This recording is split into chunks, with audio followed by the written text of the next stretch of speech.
Zuś. Cześć, Roksia. Hej. Czekaj. Bo pies tutaj będzie skakał. Kto ma piękny różowy szarpak, Lucuś? Kto ma piękny różowy szarpak?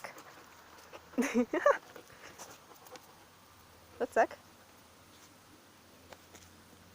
No. No. Kto jest wielkim psem? Kto jest wielkim psem? No, dajesz. Dajesz brachu. Dajesz brachu. Ła! Dajesz brachu. Lucek. Jakiś ty silny. Co?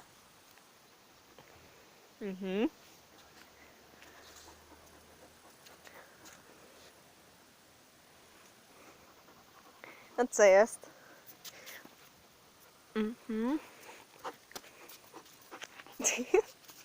No nie, tak się kolego nie bawimy.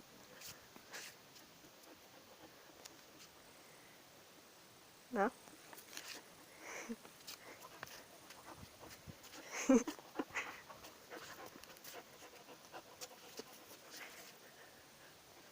Roki?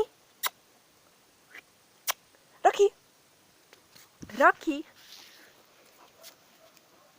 Rokoś? Co jest, Piecha? A, Lucek.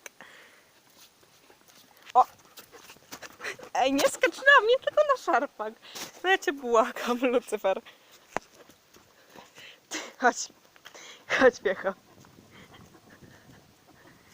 Zobaczymy, jak pięknie skaczesz. Zobaczymy, jak pięknie skaczesz.